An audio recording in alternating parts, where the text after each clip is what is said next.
Hey, welcome back to SOS. I'm Staff Sergeant Badass. Alright, evil woman. So, I had a question regarding security.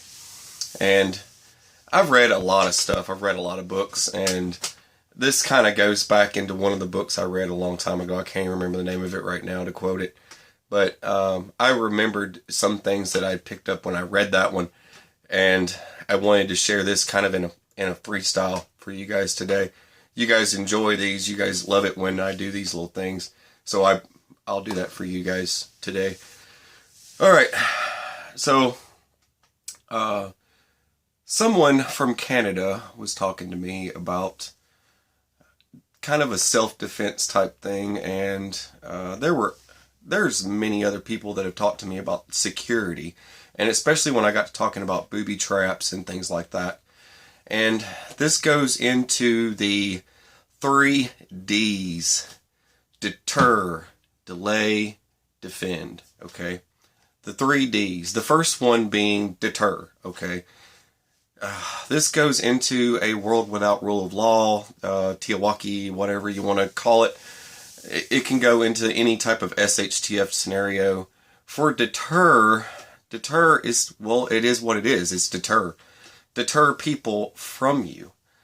Other people around you are going to be slimming down and losing weight during end times. And if you start gaining weight, it's going to be noticeable that you're gaining weight, that you have started digging into your food preps. Also, the reason why that goes into deter, if they start seeing you are putting yourself out there and people are starting to take notice that you want to deter them from you as much as possible. Make it, you know how the saying goes, there's those out there, there's the risk rewards type ordeal. Most humans are like that. Also criminals, risk versus the reward. You want to raise the risk and offer minimum reward for those people. So raising the risk, and it kind of goes into this 3D category. So part of deterring is don't look like you have anything to give. Don't look like you have anything on your property to give them, okay? Cooking food, stuff like that lofting food smells throughout neighborhoods is probably a bad idea. If you do have food, it's probably not a good idea to go lofting it around everyone else. That and packaging and stuff like that. Keep your trash, either bury it or burn it, get rid of it. It's another one of those things that you want to do, is to try and minimize your trash build up around your property. If you're in one of these situations, and deterring them would, once again, don't look like you have anything. And the other thing that goes into deter, some of you would probably refer to like The Walking Dead and stuff like that. Deterring would be to bash someone's head in with a ball bat to prove a point, so everyone else says, hey, look, that dude's crazy, you probably should leave him alone. If you deterring also goes into, hey, that's one mean SOB, I'd probably leave that guy alone, I wouldn't go anywhere near him.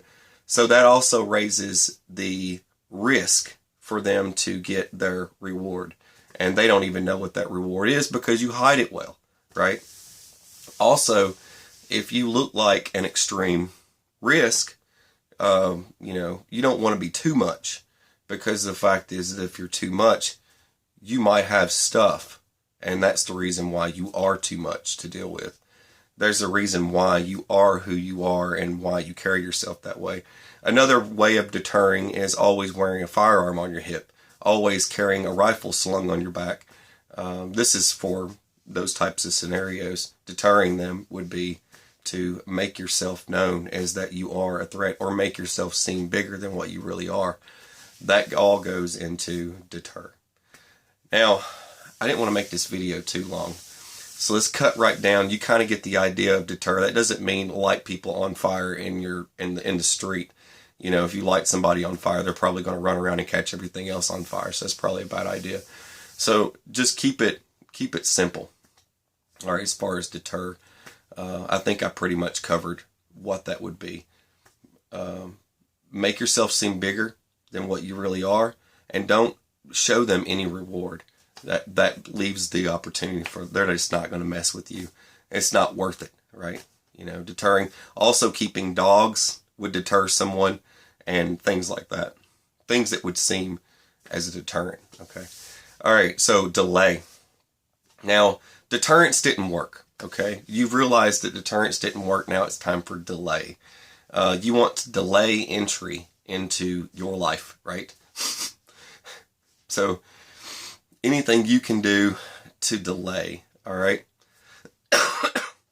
One thing that goes back into deter, having those signs out front that says trespassers will be shot, survivors will be shot again. Things like that are funny, but they're not going to keep anyone. The first thing they're going to be thinking, I have to touch on this one more time before we move into delay, is that deterring, that's probably not going to deter someone so much because they're going to know, hey, Jack Wagon over here has firearms, and the first chance we get when he's out of town or he's gone, we're going to go over there and try taking his stuff. So that's one thing that you don't want to do for deterrent. You know, having some security stickers and stuff like that, that's fine. You know, but that usually means, hey, he's got stuff in there he's trying to protect. See, it's kind of you just don't know. It's one of those things, okay? It's just something to keep in mind. It's something for you to think about. Delay, all right? Delaying them, like I said, once they realize, you know, they're going to get to your stuff. I've said this before, I don't recommend booby traps, and the reason why I don't recommend booby traps is because they're unforgiving, and they don't have a mind of their own, and it could be your kids, it could be your dog, it could be another family member that trips it, and you can't take that back. So I highly recommend not using booby traps unless they are the non-lethal type, just to give you enough warning to be able to react to that. You need better reaction time. So wind chimes hanging off your doors, that way when they grab the door, it yanks the wind chime and knocks it, and it starts making all kinds of noise. That's one thing you can do for a delay. Okay, that's all going to delay. Perimeter property type stuff. Setting trash behind your shed, you know, not giving them opportunity to shoot back at you and stuff like that. They fall down in these little pits of whatever, as long as it's not a lethal pit. You know, that's one more thing that they could do. Funneling also works. Plant life around your house, shrubs and things like that can funnel them. It's the funnel effect, where you put hedges and things like that and type of sticker bushes and stuff.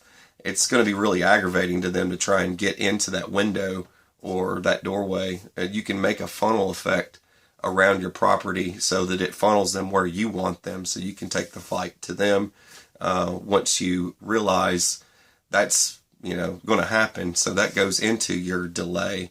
You're delaying them because most humans and criminals will take the path that is the least resistant. You know what I mean? They want to take that path that's the least resistant to them and be able to gain access to your belongings without any effort. You know, the risk and reward type ordeal. They want to avoid all these other obstacles so that they can get their reward. All right. Also, things inside your home creating an obstacle to get to your rooms, to get to these places. Also, you can get there's a film that you can pick up. I can't remember the name of it. There's a film that you can pick up to put over your glass of your windows. So when a intruder tries to bust that in, it actually does like car glass, and it has this protective film. It won't cave in. It just won't break and shatter and fall apart like that. It's going to take a lot of bashing to get the window to fall out completely. So that gives you a little bit more time, and it provides you with a little bit more delay.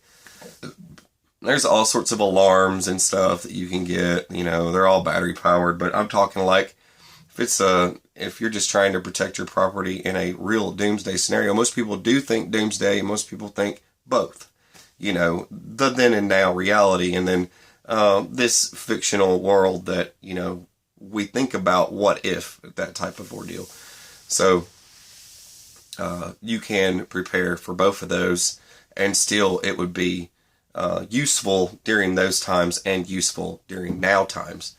But a non-battery operated type ordeal would be a little bit more beneficiary for you, so that it lasts a lot longer. Okay, these things will last a lot longer.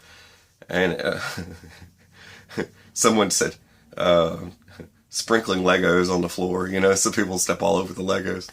Okay, anyway, maybe not Legos, but yeah, obstacles, randomized coffee tables and stuff like that. They trip over that and they fall and land on their face, in the middle of the night. That would be useful. That's just part of delay. You're delaying them in entry into your house. You can add types of security on the outside. Dogs are always a good delay. All right, defend.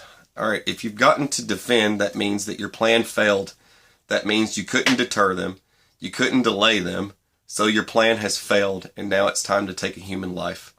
But the thing is that conserving ammo is very important. So deterring and delaying is very important. To conserve your ammunition so you don't use all your ammunition up and it's all gone. If your ammunition's all gone, then there you go. You're without ammunition. But it doesn't have to be defended by firearms. This also goes into another thing. People think, look, I live in the United States, and some places in the United States you can't do these things, okay? Firearm is probably not even an option for some people. And we just don't know people's backgrounds. So firearm might not be an option for some. So when it comes to defend, you can use many other weapons. There's many other handheld weapons out there. And you can go the route of tasers and pepper spray and all that other fancy stuff. Bear mace, can of wall spray, all sorts of stuff, right? A can of Raid, whatever those options are. And then you've got your ball bats. Ball bats are not as good as a golf club. Golf club works a lot better if you can practice with it more and use the force from just the head of that golf club. It works way better. The kinetic energy is way better. I've said this before. It's just been proven that golf club works way better for delivering blows and for defense purposes. And a ball bat, if that's your choice, then a ball bat it is. There you go. I'm not going to knock it. A weapon's a weapon, and you're trying to protect yourself. Machete would be a good option. I mean, sleeping in the nude and a machete would be a good option. You see a naked, bald, bearded guy with a machete running towards you, you're probably not going to want to see what happens next, and you're going to run away. So that's just one option. You know what I mean? I don't know what any of you look like. I'm just throwing it out there. You can come up with your own. You could have a mohawk. I don't know you. But anyway, so those type of things would fit real well, and you don't have to use the firearm. The other thing that goes in with people that do have firearms, some are not ready. They're not ready to take a life. They could carry a firearm every day. They have no idea until it happens that they know that, hey, look, I probably can take a life. I don't know if I can or not. That's not me personally. I'm saying these other people out there that probably have no idea. And some people don't know if they're ready. And that's the other thing that goes into this. A criminal can look you in the face and tell right away if you're going to be able to pull that trigger or not. They're going to know if you're stone cold or not. They're going to know if you're going to be able to squeeze the trigger. And once they decide, risk versus reward comes into play once again. And that firearm could become theirs. And you could end up dead. And still, it's the same thing. But if conflict is not what you're suited for, conflict, and you want to see you and your family members survive, there's nothing in the house worth dying for. So if the case is, if delay triggered enough time for you to escape the situation, then take that advantage and escape the situation. Use delay to escape. And that's one more way of dealing with it. These are just more options and more stuff for you guys to think about. But that was the 3Ds, and that was for World Without Rule of Law and TEOTWAWKI and all that other stuff. SHTF. You gotta say it like 9 times in your videos. Alright. I hope you enjoyed it. You're watching SOS. I am Staff Sergeant Badass. Have a beautiful, fabulous, fantastic, sunshine day. Anyway, take it easy.